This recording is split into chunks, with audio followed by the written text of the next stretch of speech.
soon as I put on my referee kit, get the ball, and then I hit the whistle so nice and loud, I'm like, I got this now. Like, come to me. Like, I'm bossing it, honestly.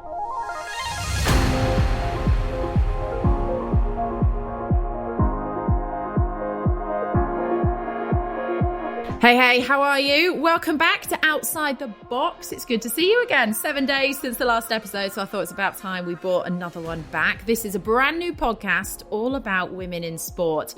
It's Becky Ives hanging out with you, and we're back with my next guest to share stories, offer help and advice to anyone thinking of wanting to get into working in sport. We're going to play a few games and just find out how my guests have got to where they have today. And joining me today is someone who, well, I think if we're looking for inspirational stories, there's a woman who's totally defied the odds and is achieving amazing things. I don't think we're going to find a much more inspirational story than this one.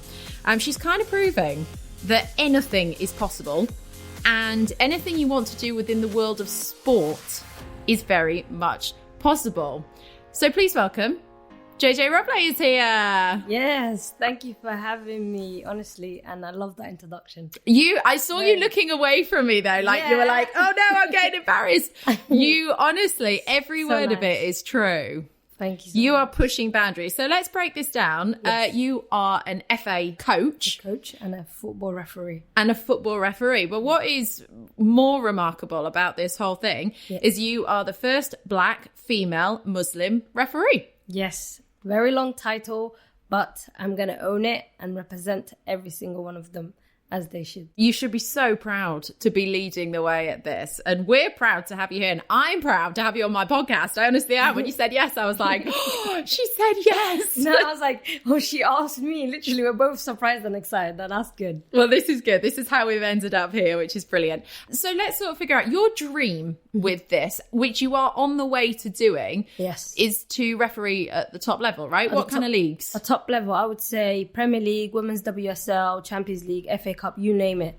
Honestly, now that I've completed university, that was literally the hardest part of my life, but it's gone and done. Right now, I classify myself as a full-time athlete, so I'm just going to train. I train 6 days a week. I stopped eating all the junk food I was eating, healthy diet. I'm like drinking a lot of water, so I'm like so serious about it now. You're fully committed to making this dream work. Fully committed. Honestly. Well, last week on the podcast, we had Sharmasi Ellis, and she is desperate for more females to join her at the top level. Come on. Honestly, I love her so much, and I look up to her. It's so nice that she's there, but I wish there was more female referees. And I'm so glad, like, after me, it's going to be many more, because I don't want to be the last one. I want more and more female joining us, and then we build this empire together. We do. That's a great word. We're going to build an empire. Yeah. Love that. That's what we're going for.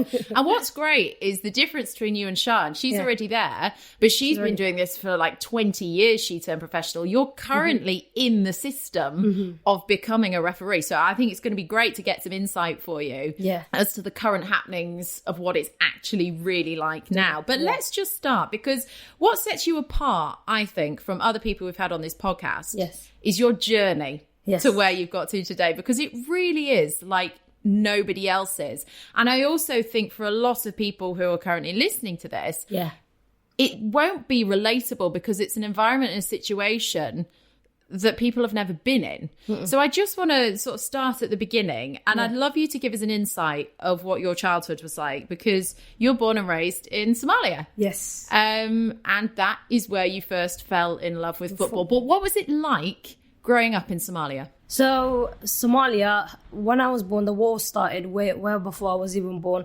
But Somalia, I would say from my childhood memories, we got to learn to live with everything. Like explosion there, people fighting.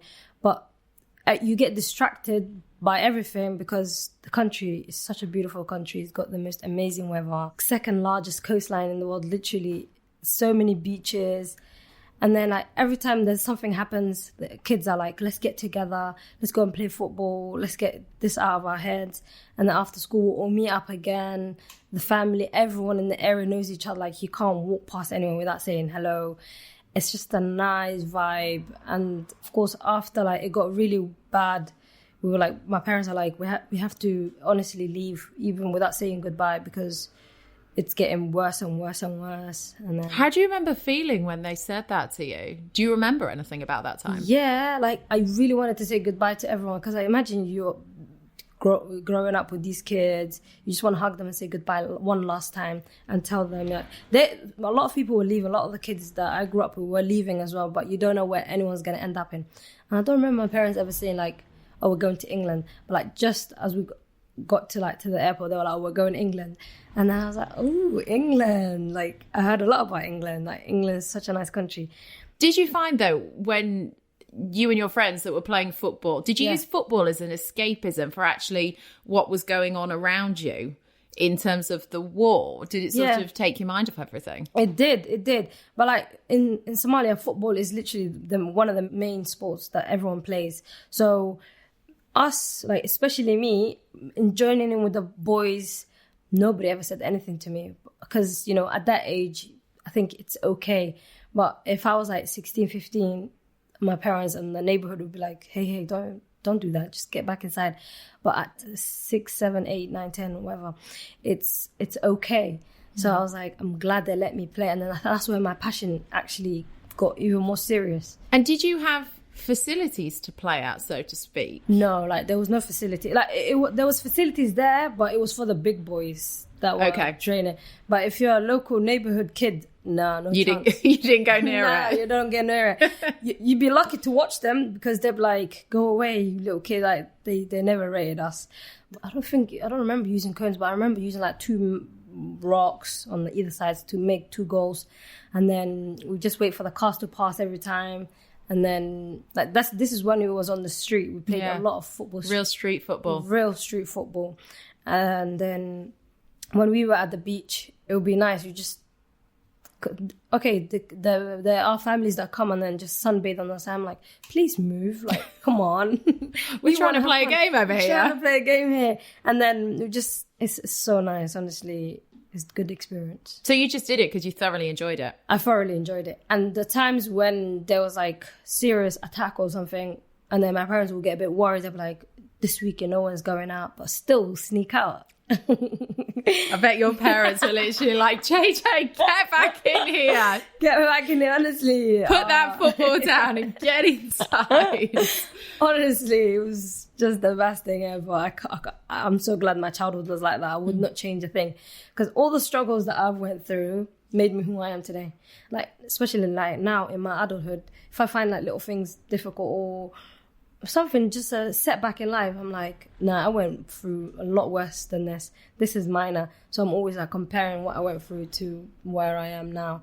And just giving you strength, hasn't it? Giving you massive strength. Massive strength, yeah. So going back to the point where you're at the airport, and that's when your parents said, we're going to England. And you were like, okay. All right. Cool. I'm not complaining. England, come on. And that was the first time we actually like went on a plane. Wow. We never left Somalia, like, apart from that time. And then my parents were going to jump on a plane. We just looked at the airport. We're like, wow, is this what these people do? Like, this is nice. We jumped on the plane for the first time. Sat down. We were excited, looking out the window. We're like, this thing's actually going to go up. That's just mad. They gave us nice food. I was like, wow, it's not bad. I'm not going to... You were like, I could get used to this plane life. Yeah, and then we came, I think we got picked up from the airport, and then we were looking around, we're like, wow. And then we found out that Wembley is going to be our home. And then which is quite just, I mean, that almost, you've just said that. I've got a little bit of goosebumps, because you ended up living sort of around Wembley, in the shadows. Literally 5 minutes walk away from Wembley Stadium. Did you ever walk down there when you arrived? When we arrived, no, we were like, we're new here, let's not just get too comfortable. We were so confused. We don't know what was happening. We found out our nearest corner shop, and then that was about it for a while. Right. Did you speak English at this point? No, zero, nothing. Like my dad was, I think he knew a bit of broken English, but other than that, we were like 9 siblings, okay, including me, 9 of us, mum and dad. We were like, yo, we're gonna do this ourselves. Like, wow, imagine who's gonna be doing the paperwork, who's gonna be speaking to whoever we're gonna be dealing with, who's gonna register us in schools. So we were so confused, and we managed it on our own. Honestly, it's just amazing. So you ended up registering for school. You went to school. We went to school, and then the football dreams continued. Could you believe how different it was? So different. Was it to the football here compared to back home? No, here in football is so much structured. Like in Somalia, it would be more like a play football because football is nice, but like here it's like a religion. Like it's a big thing. So I was like, I'm in the right place. I'm not gonna lie. Like, you were like, I'm actually happy. Here. I was like, what do I do? I'm like, I was actually making little plans on my own. I was like, I want to play for England, ladies. I'm like, oh God, let's see. That was fantastic. Even at that point. Yeah. You didn't know the language, but you were learning it at school. Yeah. And the thing about football and sport, it's like a universal language. When you're playing football, you actually don't have to speak any kind of language. Someone says, they open their arm, that's like, pass me the ball. And then they'll the expressions. Like even if you don't speak the language, shoot, you can tell when it's shoot. It's just... Yeah, there's a certain intensity when someone's like, shoot! You're like, okay! I'll do it. So like, we started football. We started school. They gave us the school uniforms. And then it's like, all of us, all the little ones, we all started primary school together. I started from year 6. Imagine, like, that's when they say you have SATs. I'm like, what is SATs? Yeah. In my head, I'm like, oh, we'll see about that. Yeah, you turned up for exam season. I'm like, how are you going to test me? I just came down. And then they got us a support teacher. Brent Council got involved. They started helping us. And then I spoke to my mum. I was like, the school has a massive playground. There's a cage. There's everything. Can I please get a ball? And then she actually bought me a ball. And then she was like, share with your brothers and sisters. And then I went to school. Like, in school, if that kid has a ball, everyone wants to be that kid's friend. And then I was like, I want everyone to speak to me, even though I can't speak to them like that. But let's just play football. So you're playing football. I presume you're learning English by this point, the best that you can. Yeah. For me, just talking to you, I can tell there was never, ever another career path for you, was there? Never. I swear I knew from such a young age that I would be involved in football. It's so weird because, like, all my siblings played, but they never said I want to be a footballer. Like, if you'd ask me, I'd be like, I want to be a footballer or a builder. I was such a tomboy. It was so... My mom was like, a builder? She was like, you can't even lift a brick. Like, come on. What's wrong with you? And then I'll be like, okay, I'll be a plumber. And then I remember choosing, like, proper jobs. And then she was like, oh, okay, maybe she'll just choose something else in the future. So, like, especially in my community, they kind of, like, put you in directions where they want you to be in. Yeah. So they were like, okay, go to university, just do this job, become a nurse, become a doctor, become like an engineer. Like, there's nothing wrong with that, but it's just like, I wish parents can have like a one-to-one with their children and be like, what are you actually passionate about? So is it fair to say that your parents weren't exactly quite on board when you were just like, I just want to be involved and I want to work in football? Yeah, they were never on board. And then found out that, because I was so good at football. Oh my gosh. So like 3 teams came and said, oh, they used to come to our school. We had Rachel Yankee. We had like good female players. I'm like, you guys are famous. You could play for England. You play for Arsenal. Like, and then you're coaching us. We were so privileged. And then and then I spoke to my mom. I was like, look, mom, like she plays for here, and I met her today. Come on, like, please, this is a real thing. And then she was like, no, don't get too involved, leave it. How hard was that then for you to almost go against your parents? Not go against, maybe that's the wrong word. No, but like, you know that she was like, no, maybe concentrate on other things. Other things. But you were like, no, I really want to do football. Was that hard? Because it's hard to... It was. Like, the way I did it was, I didn't want to be a rebellious child. Like, I just wanted to respect them. So, but I knew deep down, it was like a massive secret that I had. My siblings knew about it. They were like, if JJ doesn't become a footballer or something in football, that's something that it's never going to happen. So she would definitely, so they knew me. Because I had their support, honestly, it was so nice. They had my back when I come from training. They would literally be like, oh, JJ was with me, or I told JJ to get me something from the shops. Oh, that's good. They covered for you. They covered. Even my mum covered for me a lot. Oh. All my sibling and my mum is on my side. Come on, my dad will never find out. Yeah. Come on. I was going to say, what did you say? You're one of 8? One of 9? One of 8. One of 8. I mean, you've almost got... One of 9 as in 9 siblings altogether. I mean, you've almost got a football team in itself between you and your sibling. Also, you all made a really interesting point.